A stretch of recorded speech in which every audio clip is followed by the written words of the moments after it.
Buenos días, tardes o noches. Gracias por estar una vez más en el extraño mundo de lo paranormal.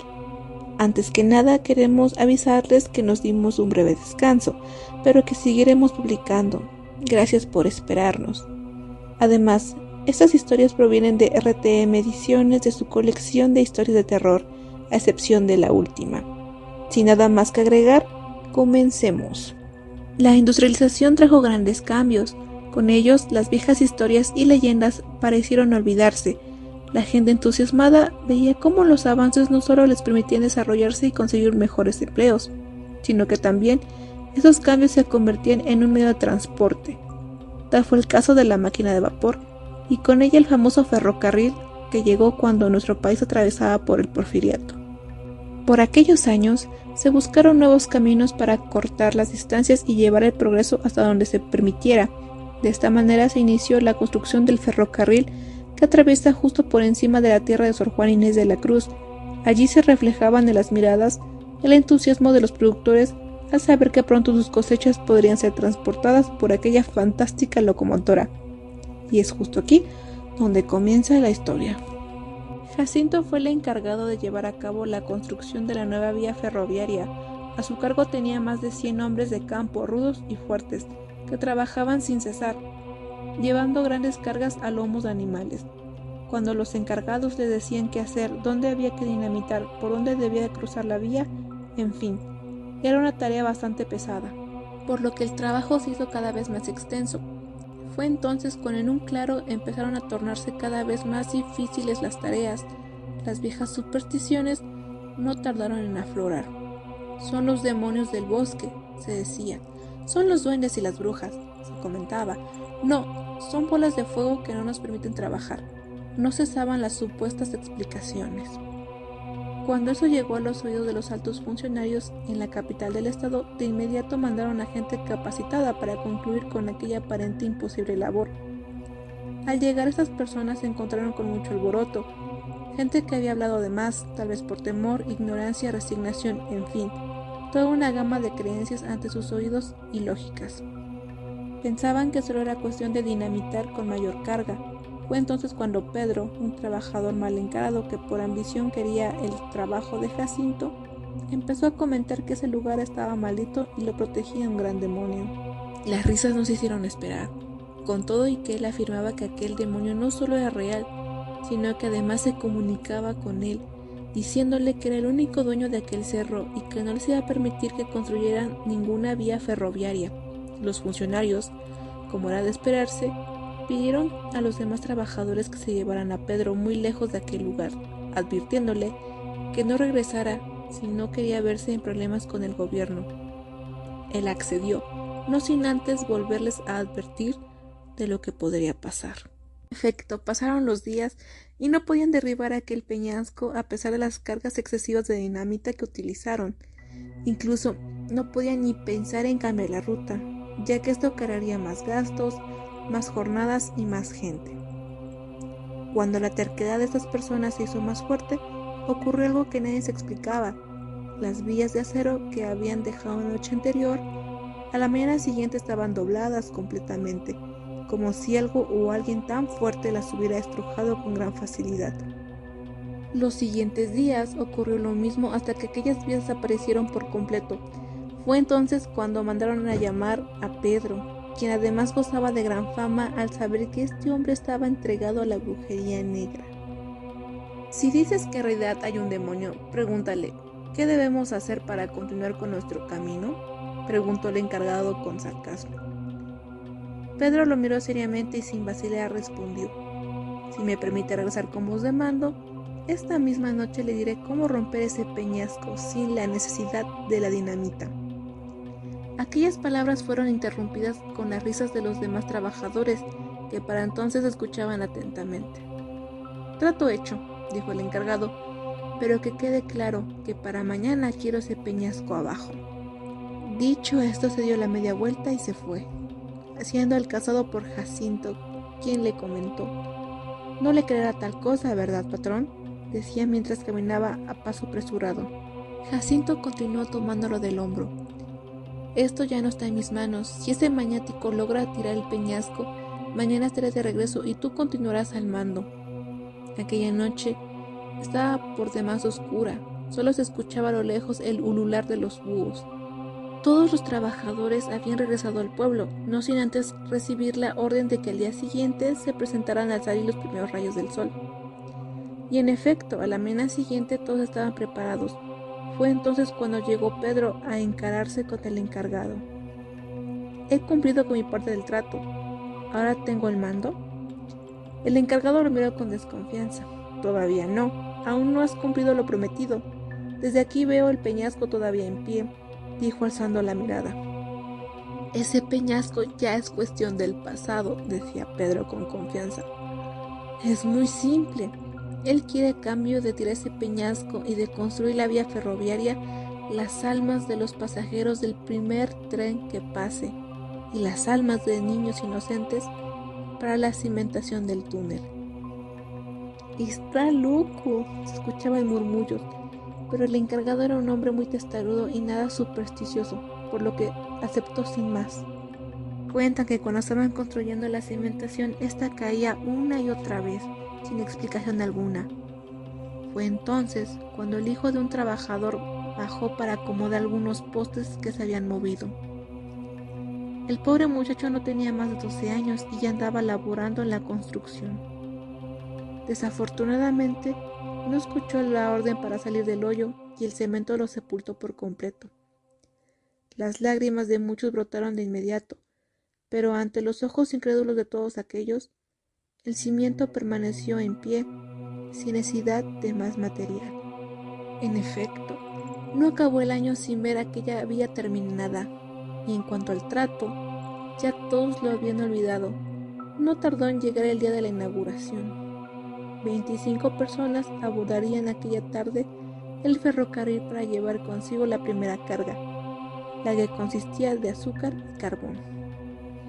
Carga que nunca llegaría a su destino, pues misteriosamente hubo un terrible accidente donde todos los pasajeros murieron, suceso que se atribuyó inmediatamente al demonio. Hay quienes afirman que todavía cuando el tren de carga cruza todas las mañanas a las 9:12 aquel monte, se pueden escuchar los gritos y los lamentos de aquellas almas que no encuentran el descanso, puesto que en la población se comenta que solamente descansarían si ocurriera otro accidente a la misma hora y con el mismo número de pasajeros.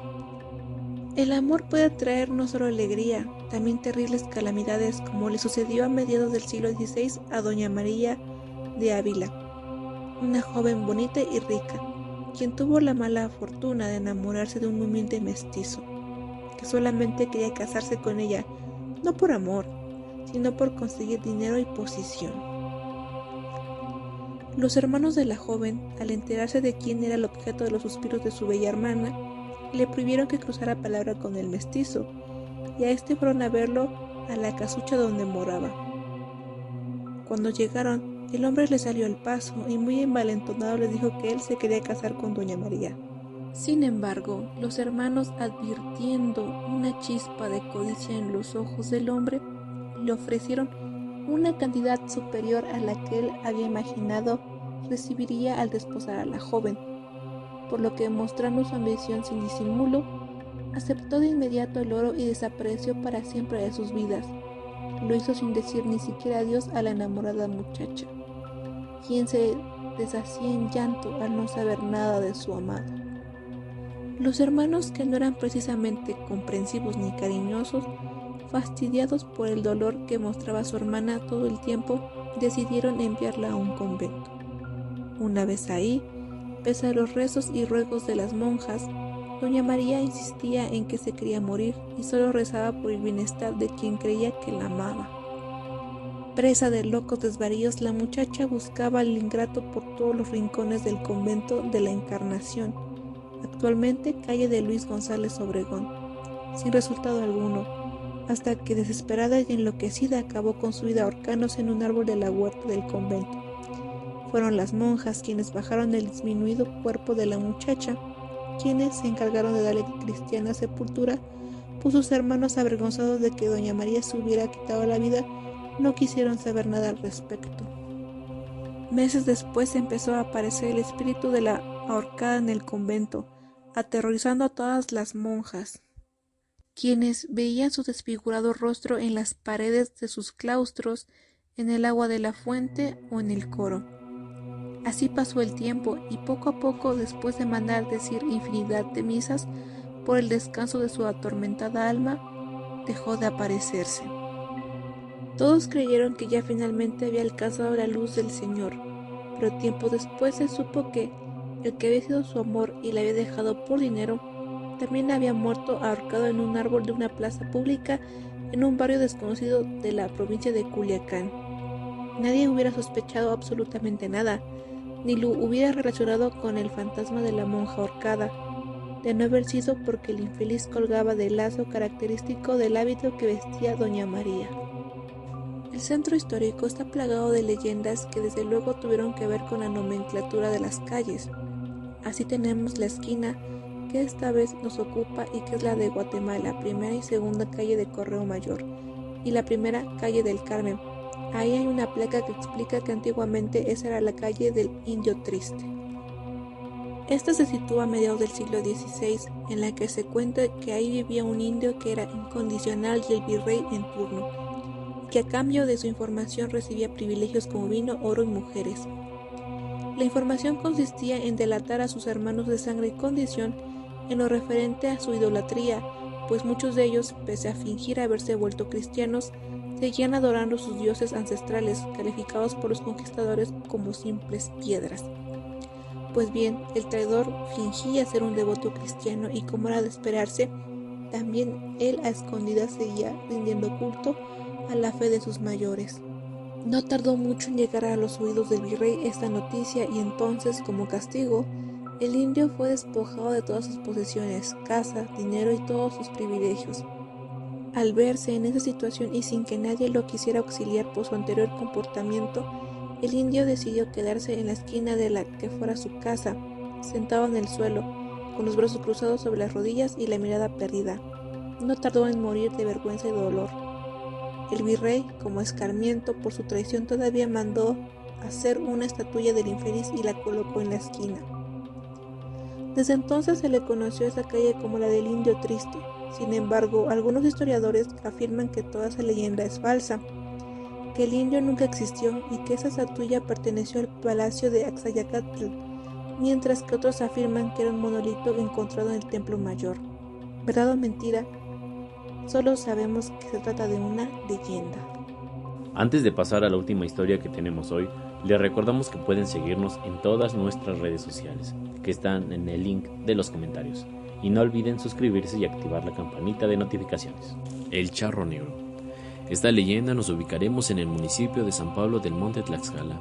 El Charro Negro es descrito como una persona de facciones finas, sumamente amable, con traje negro, compuesto por una chaqueta corta, una camisa y un pantalón ajustado, un sombrero de ala ancha, botas, espuelas, excelente jinete, montado en un caballo negro, y aparece en caminos solitarios. Se dice que se acerca a personas que tienen problemas económicos o solo las encuentra por las calles a altas horas de la noche.